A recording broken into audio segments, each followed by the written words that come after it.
Well, continuous compounded growth implies a doubling time. When we think of economic growth, we usually think of, 3, 4, 5% per year. It sounds so innocent, right? Well, what's the doubling time? With 1% growth, the doubling time is 70 years. With 2%, about 35 years. And you can do the math yourself. China's been growing at a rate of about 10% per year. The doubling time is 7 years. So think about that. Every 7 years, the magnitude of China's economy doubles. The amount of coal that's being used, steel, cement, all the rest, pretty much doubles. Can China's economy double even one more time? I think it's entirely reasonable to hold doubts about that. And in fact, China's economy is slowing down, as are the economies of just about every other country on the planet. We have impacts baked in to the cake at this point. Climate impacts, environmental impacts of all kinds, economic impacts. So what we need to be doing is making other plans. Rather than promising more and more economic growth, as both political candidates have been doing over the past few months, we should be thinking about what kind of economy will serve us in the future if it's a non-growing economy. Well, building resilience, I think, is a major tool, conceptual tool, in rethinking our economy in the era after growth. Resilience, of course, is the ability to absorb shocks and continue to function, reorganize and continue to function, which is what we'll all be needing to do as these shocks appear.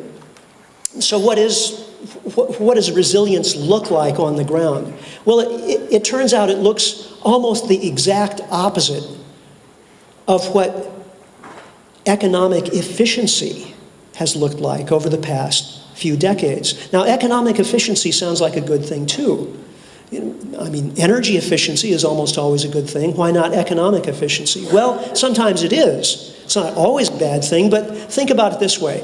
If you can grow corn cheaper in Iowa than any place else, then shouldn't you grow all your corn in Iowa and nothing in Iowa except corn? That's economic efficiency. Or make all your widgets in China. Okay? It may be economically efficient, but it gives you a more brittle food system or economy.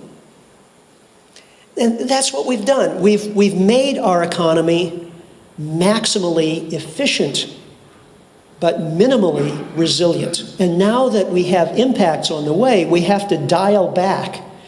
We have to relocalize. Instead of continuing to globalize our systems, we have to relocalize. We have to build in inventories. We've been reducing inventories everywhere we can, but if you live in a place, I live in California where we anticipate earthquakes. If you live in a place where you can, reliably anticipate that at some point you're going to have a natural disaster, what do? Well, you have some canned food and bottled water and a medical kit and so on. It's simple prudence.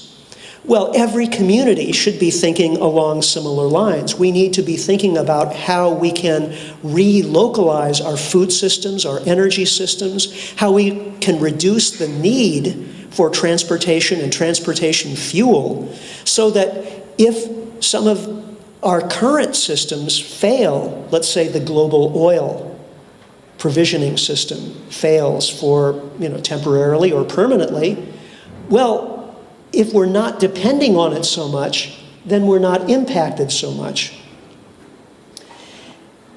Getting off growth is something we can do. We know how to do it. Right now, we're largely locked into growth by virtue of the fact that we use GDP as our sole measure of economic health. When we look at how a country is doing, almost the first thing we look at is what's its GDP and what's the rate of GDP growth. But GDP doesn't tell us really very much about how happy people are, or what's the state of the environment, Are people, volunteering in community organizations, or doesn't tell us any of those things. And in fact, GDP can go up as a result of very bad things. If we're having to spend a lot of money to recover from a disaster, or if we're putting more people in prison and it costs more to keep somebody in prison than they're likely to earn if they're outside, well, the GDP may go up. But do we want more and more people in prison and more disasters to recover from, more and more wars so we spend more money on armaments? No. So we should be looking at alternatives to GDP to measure how we're doing and to provide targets for where we want to get in the future. And there are good alternatives to GDP. Growth, the genuine progress indicators being used increasingly in communities around the country. The whole state of Maryland has adopted it. A country, Bhutan, has adopted a different metric, which it calls gross national happiness. And they're proposing to the United Nations that the UN adopt GNH as a metric. Why worker ownership? Because the way we organize our economic lives right now is around corporations that go public and sell stock on Wall Street. And when they do that, by law, their first priority has to be maximizing returns to shareholders, maximizing shareholder returns, okay? Which means that you have to grow or die. There's an imperative for growth that's built into the corporate system. But it doesn't have to be that way.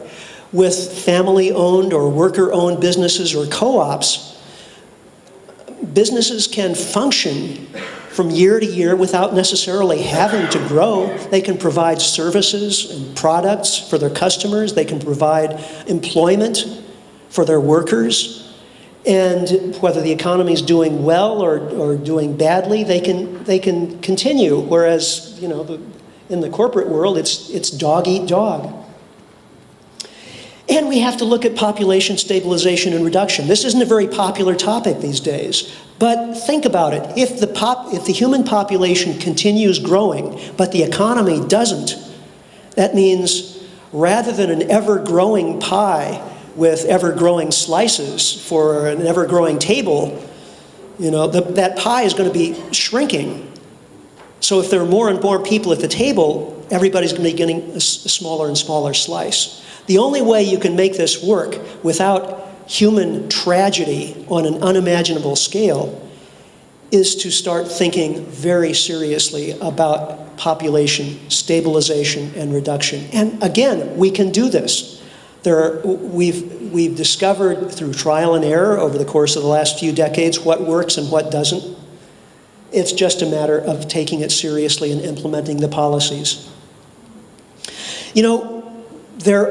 There are lots of things we can do to deal with our energy and climate challenges. Among them, developing renewable energy sources. And that said, the reality is that those renewable energy sources are not going to enable us to maintain the kind of growing consumer economy that we've had since since World War II, basically. It's just not going to happen. We've gotten started too late in the process, and renewable energy sources come with their own trade-offs. Solar and wind, for example, are intermittent sources of energy. The sun isn't always shining, the wind isn't always blowing. So if you're going to implement wind and solar, you also have to have storage capacity. You have to rebuild the grid in various ways. All of that costs a lot of money. And we just happen to be living in a moment of history where investment capital is getting harder to come by as a result of factors that we discussed earlier. So rather than assuming we can continue doing what we are doing now, but just with different energy sources, we're going to have to change what we're doing. All of the ways that we use energy in transportation, we have a less mobile future ahead of us. We will be traveling less, whether it's by car or plane.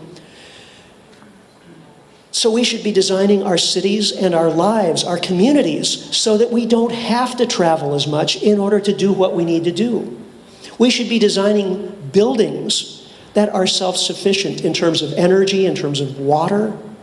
And again, we know how to do this. There are something like 20,000 buildings in Germany, which is a pretty cold cloudy country that produce all of their own heat and electricity. It's the passive house movement. And it's getting a start here in the United States as well. The technology, the design process is already there. It's just a matter of changing our building regulations and changing what we're aiming to accomplish. Finally, we've created a food system, a global food system, an industrialized food system that is virtually designed to fail under circumstances that are entirely foreseeable right now. We've created a food system that depends upon massive fossil fuel inputs at every stage along the way, from fertilizers to tractor fuel. And it's not working for us. It's making us unhealthy. It's a food system that's causing massive epidemics of obesity. Well, we can change that. We know we have thousands of models of local food systems, organic food systems, biodynamic, permaculture, on and on. It's not a lack of knowledge, it's a lack of application.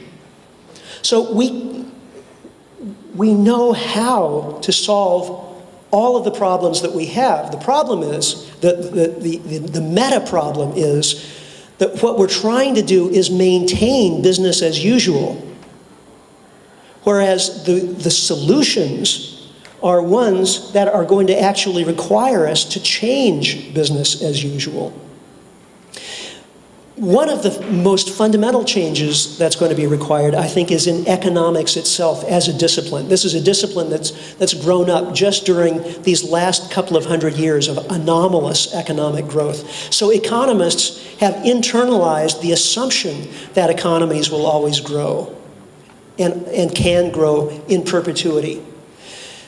Economists have internalized the assumption that the whole biosphere, the Earth's ecology, is just a subset of the human economy. It's a pile of resources that we extract and turn into manufactured products, which then become waste, which goes away, wherever that is. Of course, that's absurd. The entire human economy is a subset of the global ecosystem, always has been and always will be. So we should design the economy so that it functions like a healthy ecosystem. We have to understand that growth in both population and consumption is inherently unsustainable. You can grow these variables for a while, temporarily, but not for very long, and we're reaching limits in that regard. Renewable resources have to be harvested at less than the natural rate of replenishment. Duh. Isn't that so simple? And yet, we've built an economy that flouts that simple principle at every stage along the way. From topsoil, we lose 25 billion tons of topsoil every year, to our fisheries, and on, forestry. And finally, non-renewable resources have to be recycled, and the rate at which we extract them from the Earth's crust always has to decline if we're going to approach a condition of sustainability. Now again, these are axiomatic principles. You can't really argue with them. But can we follow those principles and still build one of these? I don't know the answer to that question, but we seem to have decided over the course of the last 10 or 15 years that these are the most important inventions in all of human history, and we can't live without them. But how do we make these things? Using depleting, scarce, non-renewable resources and virtual slave labor and lots of fossil fuel transportation at every stage along the way. It's an inherently unsustainable technology. Now, can we make these things out of local renewable materials using local highly paid labor? Maybe, but nobody's even trying to do that right now. So this is just an example of how differently we're going to have to begin to think at every stage, in every facet of our lives. Now, as we do this, I think it's going to be important to keep our attention on how we can actually improve life by building resilience, by relocalizing our economies. Because in fact, we can do that. We can improve our lives. We've had to sacrifice an enormous amount for the sake of economic efficiency and economic growth. So, none of these things, artistry, happiness, cooperation, health of the environment, none of these things depends upon having a fast-paced global economy. In fact, it could be argued that we had more of this stuff before we had all of the globalization and technological goodies and all the rest. So if we aim for a better quality of life rather than for increasing quantity of consumption, there's every reason to assume that the future can in fact be brighter, but only if we do so. Okay, so I know my message is challenging, but we have to start from a place of recognition of where we are. What are the facts? We're an amazingly adaptable species. We can adapt to the challenges ahead of us if we're willing to recognize what they are and join together to make these changes. We're not going to be able to do it, each of us on our own, but we can do it as communities. We can do it working